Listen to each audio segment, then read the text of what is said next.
Hi, I'm Susan, and I've been asked to talk to you a bit about my morning pages and the routine I have for them. And I think the thing I need to preface all of this about is that I'm not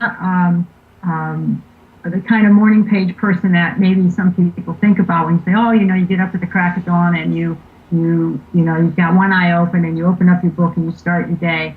But I've been journaling since, I would say the early 70s. And as time has gone on, I would be the occasional journaler. I would write once or twice a week, if that at all.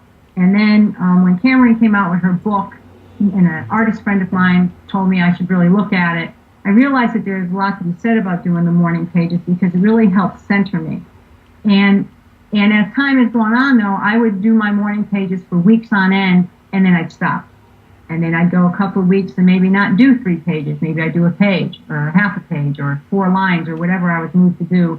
And then time would go on and then I'd start doing it again because I really felt motivated to, or nudged along that I needed to keep doing them. Now, at this point in my life, in this particular time period, I'm in between jobs and I've been gone back to doing my morning pages, and it's really helped me center on where I want to go and what I want to do.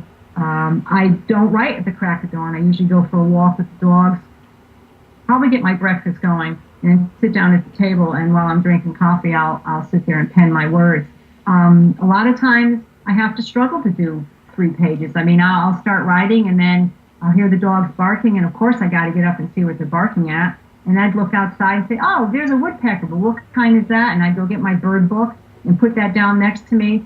And then I would use it as something to continue writing about. I find that there's a lot of things that motivate me to write and that intrigue me and that give me, what's the saying, a food for thought. And then I'll find that I can keep going on and on and on from there. And some days, all it is a litany. I list everything I've done, everything I plan to do, and maybe some dreams that I have going. But I find that when I get the morning pages done, and I usually try to get them done by noon, it really keeps me centered. I mean, that's something that my husband's even pointed out to me, that he's noticed that I am very much at peace, I guess I can say that without getting too zen-like. I'm very much, I'm happier. Deep down, it's coming out that I'm just a lot happier.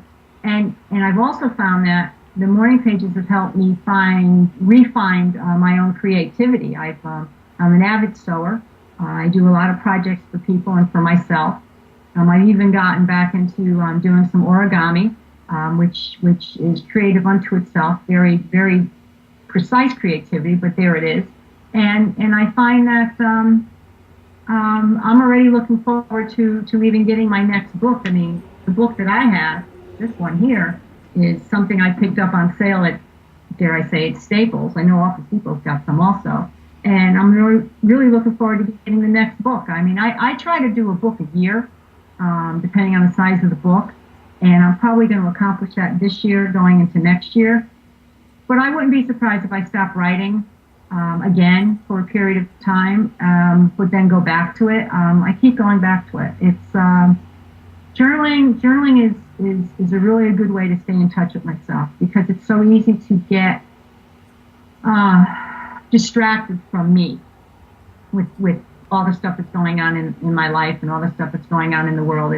It's so easy to get distracted from who I am, and I think journaling has really helped me like myself more and love myself more and know who I am more. Every time I write, I learn a little bit more about myself.